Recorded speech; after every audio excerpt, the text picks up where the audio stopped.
Bom, olá a todos.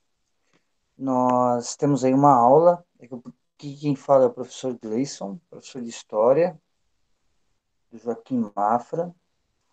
E nas aulas aí do nivelamento, se liga aí, a gente tem uma das propostas aí é trabalhar o ciclo do ouro. O Brasil passou por vários ciclos, né?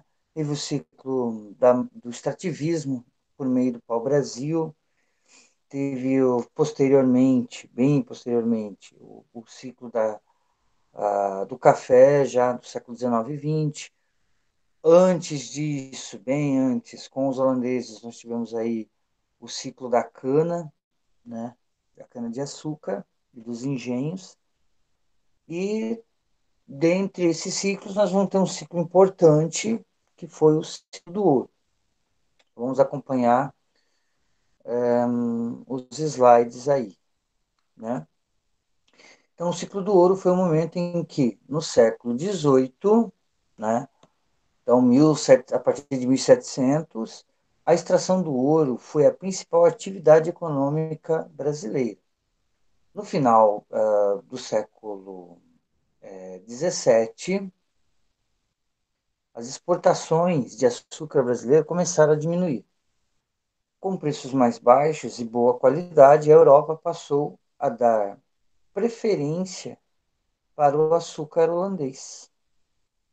Esta crise no mercado brasileiro colocou Portugal numa situação de buscar novas fontes de renda, certo? Então,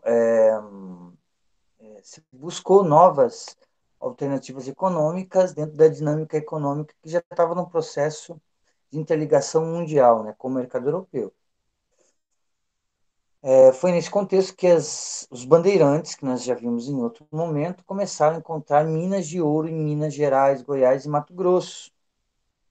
No século XVII, o bandeirante Fernão Dias saiu de São Paulo com seus seguidores em busca de prata e esmeraldas em Sabará. Olha só.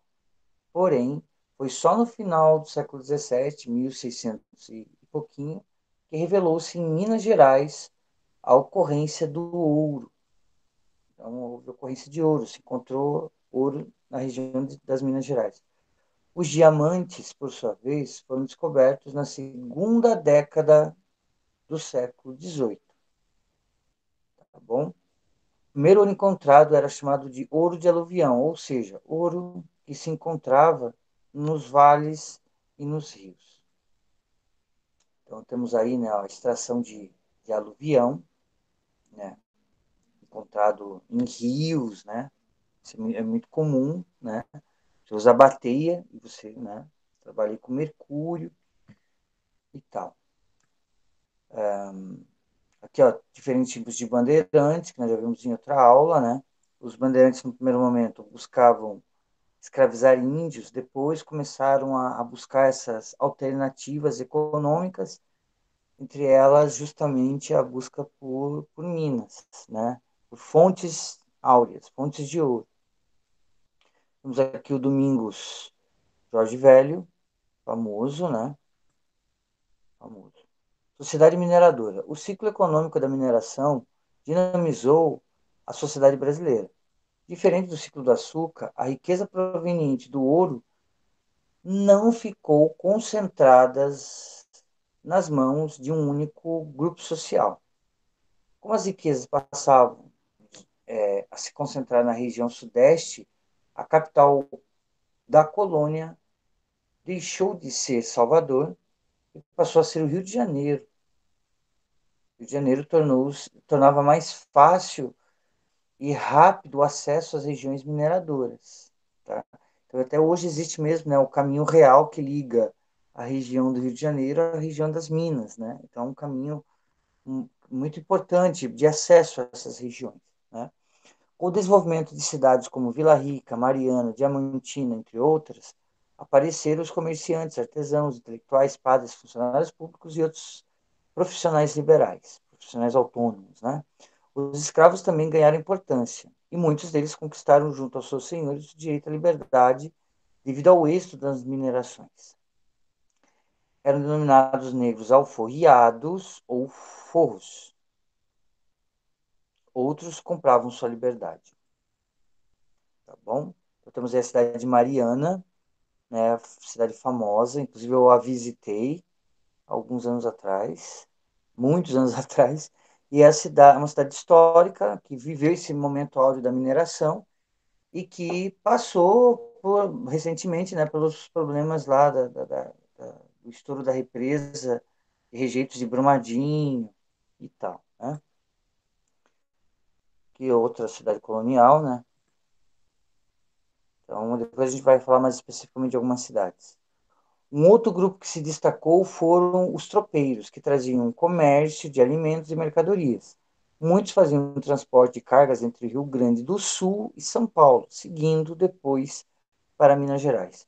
Você vai ter a figura do tropeiro, né, o cara que sai a cavalo, levando, ou mulas, né, sai lá do Rio Grande do Sul, passa pelo meio do estado de Santa Catarina e Paraná, né, os corredores de pedra, né, de taipa, e chegam até essa região que passa a ser uma região muito efervescente.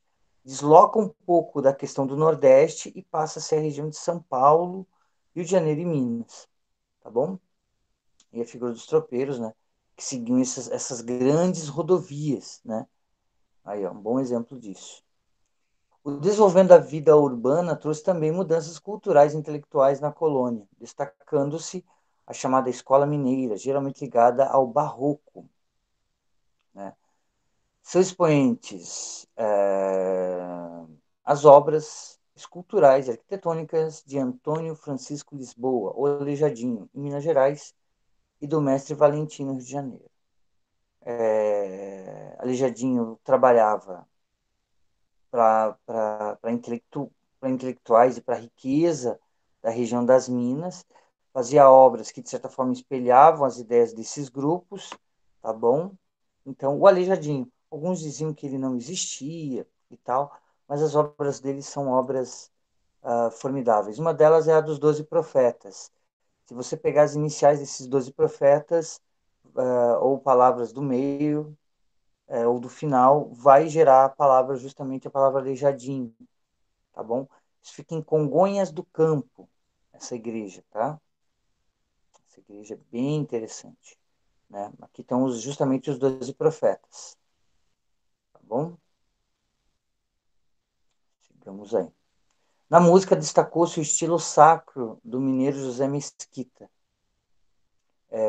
além da música popular representada pela modinha e pela cântica de ninar de origem lusitana e pelo lundu de origem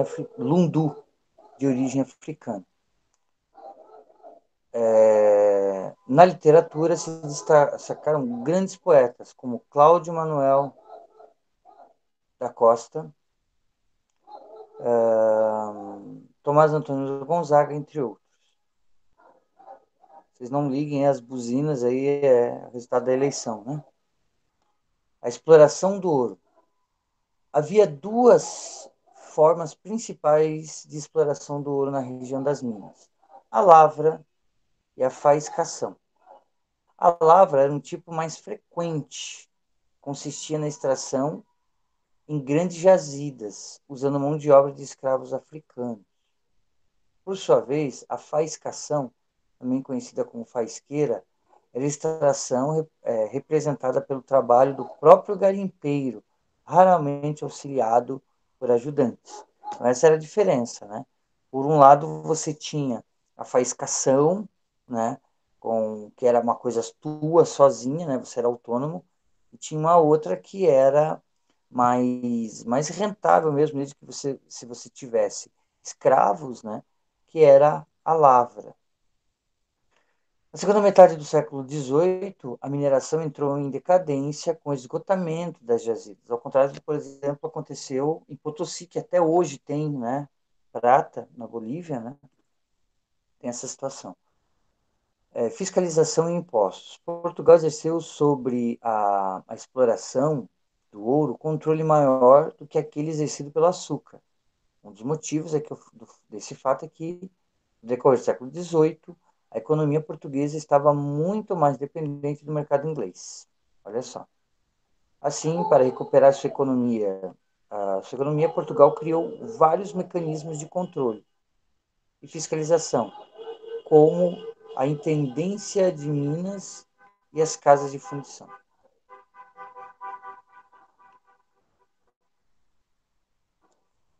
A Intendência de Minas foi um órgão criado em 1602. Controlado pelo rei, a intendência tinha a função de distribuir terras para exploração de ouro, fiscalização e cobrar impostos. As casas de fundição, por sua vez, eram locais em que todo o ouro encontrado nas minas era transformado em barras para facilitar a cobrança de impostos. Entre os principais impostos cobrados sobre a exploração do ouro, podemos destacar o quinto, a captação e a derrame. Tá bom? Essa é a casa de fundição de Vila Rica, que depois virou Ouro Preto. Né? Hoje se chama Ouro Preto. Detalhe para aquela igreja lá no fundo, geralmente nas cidades mais antigas, por que a igreja era no alto, ficava nos altos? Justamente para que todos pudessem vê-la de alguma forma, um símbolo de poder da Igreja Católica, e também isso facilitava o escoar do som dos sinos, então isso determinava o ritmo de vida das pessoas também, né? A hora da missa, a hora de meio-dia, a missa das 6, né? A hora de acordar com a badalada das 6 da manhã. Então tudo isso determinava a vida, né? Sigamos aí. Ouro após passar pelas casas de fundição, eles eram derretidos, transformados em barras, ó. Aqui são, né? Estão aqui com uma marcação real, né? Da coroa portuguesa. Ouro que depois, de alguma forma, passava para os bancos ingleses, né? Por causa da dependência criada entre Portugal e Inglaterra, através do Tratado de Methuen, por exemplo, de 1702. Como vimos anteriormente, a coroa portuguesa lucrava muito com a cobrança de taxas e impostos. Assim, quem encontrava ouro na colônia devia pagar o quinto. Este imposto era cobrado nas casas de fundição. Ele tirava 20% do total e enviava para Portugal. Olha só, 20% ia, né? Pensa, hoje um banco cobra 13% aí em imposto, em juro total, né? Portugal ficava com 20%, é bastante coisa, né? Esse era o procedimento legal e exigido pela coroa portuguesa. Porém, muitos sonegavam, mesmo correndo risco de prisão ou degredo, né? Ou seja, expulsão do país. Degredo é você ser expulso, é o ostracismo, é você ser abandonado, ser desterrado, né? Outro imposto era a captação, valor cobrado por cada escravo utilizado como mão de obra na extração das minas. Portugal cobrava de cada região aurífera uma certa quantia de ouro, aproximadamente 1.500 quilos anuais. Quando essa taxa não era paga, havia execução da derrama. O que é a derrama? Nesse caso, ó, soldados entravam nas residências e retiravam os bens dos moradores até completar o valor devido. Olha só, né? Tudo isso ajudou a criar um clima de insatisfação muito grande, né? As cobranças excessivas de impostos, as punições e a forte fiscalização da coroa portuguesa provocaram reações na população. Várias revoltas ocorreram nesse período, tais como, né, a Guerra dos Emboabas, a revolta de Filipe dos Santos, a Inconfidência Mineira e a Conjuração Baiana. Né?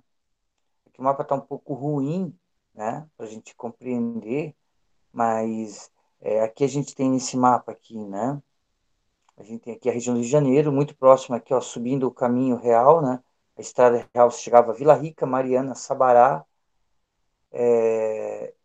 então Diamantina, então Minas Novas, Congonhas do Campo aqui, São João del Rei, então essas são as principais cidades, né? Não tão distantes assim de São Paulo, né? Agora, mais distante estava Cuiabá, né? Então, por exemplo, né? No Mato Grosso. Então, regiões aonde havia se encontrado, né, algumas jazidas. Então, esse mapa aqui mostra justamente essas áreas de mineração no Brasil que não chegava a superar, por exemplo, a extração aurífera e de prata do Reino Espanhol. Até porque a área era maior também, né? Guerra dos Emboabas. A Guerra dos Emboabas ocorreu entre 1707 e 1709, 2 anos, em Minas Gerais. Entre as causas, podemos destacar os embates entre paulistas e portugueses, olha só, pelo direito de explorar ouro na região das minas. Pelo fato de terem sido os primeiros a descobrir as minas, os paulistas queriam ter. Lembra dos bandeirantes? Então, os paulistas queriam ter mais direitos e benefícios sobre o ouro que haviam encontrado. Tá? Por outro lado, os portugueses também denominados emboabas, ou forasteiros, daí vem o nome, né? Queriam o direito de explorar o ouro e formaram comunidades dentro da região que já eram habitadas por paulistas, olha só. Por paulistas, meu, por paulista, mano. Então, o que acontece? Dentre os líderes estava o bandeirante Manuel de Borba Gato, bem importante, olha só, que chefiavam os paulistas. Os portugueses Manuel Nunes Viana, por sua vez, chefiava os emboabas. Está a foto do Borba Gato. Dentro dessa rivalidade ocorreram muitos conflitos e mortes, que abalaram consideravelmente as relações entre os dois grupos. No fim, foi criada a Capitania de São Paulo. Olha só, esse mapa a gente tem justamente para a gente ter uma noção do tamanho aí, ó. A Capitania de São Paulo, por exemplo, alcançava Guaratuba, a vila de São Luís de Guaratuba, que pertencia à ouvidoria de Paranaguá, né? Temos ali a região de São Pedro, que era justamente as províncias de Santa Catarina e Rio Grande, parte do Rio Grande. Olha o tamanho da Bahia, olha o tamanho do Pernambuco, o Grão-Pará, que depois vai dar origem ao Pará, Roraima, Macapá, né? O Amazonas, e o estado do Maranhão ali, né? Que compreendia ainda o Ceará, por exemplo, né? Então, é isso aí. Então, Capitania de São Paulo, absurdamente grande, né? A Inconfidência Mineira, que é importante, né? Data importante na qual nós celebramos, inclusive, no 7 de setembro. Ah, desculpa, 21 de abril é o dia de Tiradentes, desculpa, eu me equivoquei. A Independência Mineira, Inconfidência Mineira, também conhecida como Conjuração Mineira, ocorreu em 1789, mesmo ano da Revolução Francesa, em Minas Gerais. É considerado um movimento separatista, pois tinha como intenção separar o Brasil de Portugal, pelo menos a região das Minas, tá? Pelo menos a região das Minas, torná-la independente. Dentre as causas da revolta, podemos destacar a cobrança excessiva dos impostos, em especial a derrama, além da proibição da instalação de fábricas em território brasileiro, por meio do Tratado de Methuen, de 1602, que proibia, impedia a industrialização do Brasil, tá? Um acordo entre Portugal e Inglaterra. Além disso, as ideias de liberdade pregadas pelo iluminismo europeu contagiavam boa parte do povo e da elite econômica mineira. Os principais líderes foram Tomás Antônio Gonzaga, Cláudio Manuel da Costa e Joaquim José da Silva Xavier, conhecido como Tiradentes. Chamados de Inconfidentes, a ideia do grupo era conquistar a liberdade de Portugal, se separar de Portugal, né, e implantar o sistema de governo republicano em nosso país. Vale ressaltar que, sobre a escravidão, o grupo não tinha uma posição definida, tá bem? Os Inconfidentes haviam marcado o dia do movimento para uma data em que a derrama seria executada. Dessa forma, poderiam contar com o apoio de parte da população que estaria revoltada. Porém, um dos Inconfidentes, o Joaquim Silvério dos Reis, delatou o movimento para as autoridades portuguesas, em troca de perdão por suas dívidas com a coroa. Olha só, o Judas, né? O Judas Iscariotes. Todos os inconfidentes foram presos, enviados para o Rio de Janeiro e acusados pelo crime de infidelidade ao rei. Alguns inconfidentes ganharam como punição o degredo para a África e outros a pena de prisão. Porém, Tiradentes, após assumir a liderança do movimento, foi condenado, o único, na verdade, à forca em praça pública. Tá bom? É a bandeira da Inconfidência, né? Libertas que seratamen, em latim, liberdade ainda que tardia. Aqui é um quadro famoso do Pedro Américo, né? É um quadro forte, inclusive, né? Tiradentes esquartejado. De alguma forma, essa imagem, a imagem do enforcado, do executado, ela vai ser usada depois na República, inclusive lembrando uma espécie de Jesus Cristo, tá bom? A Conjuração Baiana agora, tá? A Conjuração Baiana, também conhecida como a Revolta dos Alfaiates, ocorreu em 1698, ou seja, quase 10 anos depois, né, em Salvador. Da mesma forma que a Conjuração Mineira, também foi um movimento separatista e desejava a proclamação da República na Bahia, tá? Porém, ao contrário daquela, essa teve maior participação popular e defendia o fim da escravidão. Olha só que legal.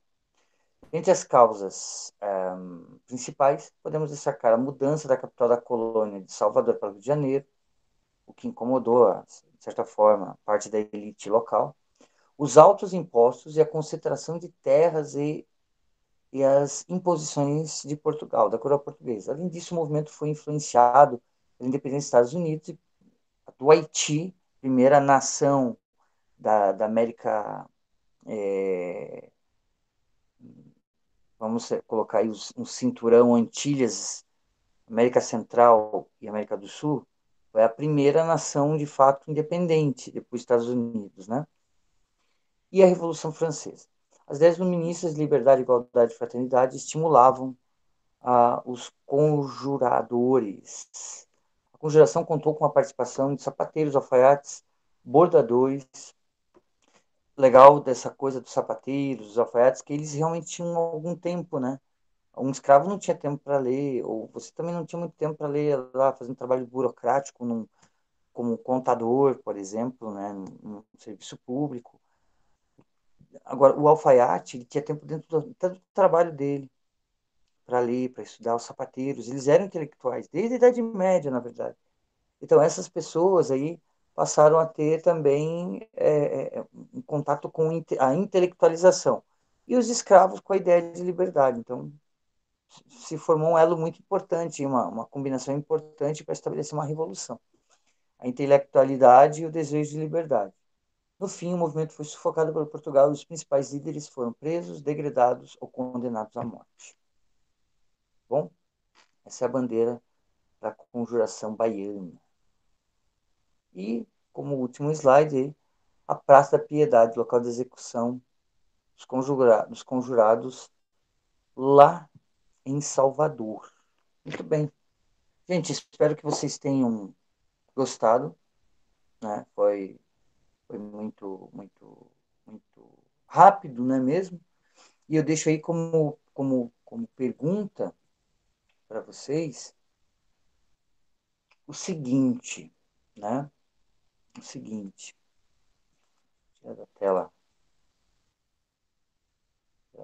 aí, né? Então eu deixo aí a seguinte questão para vocês pensarem, né? É,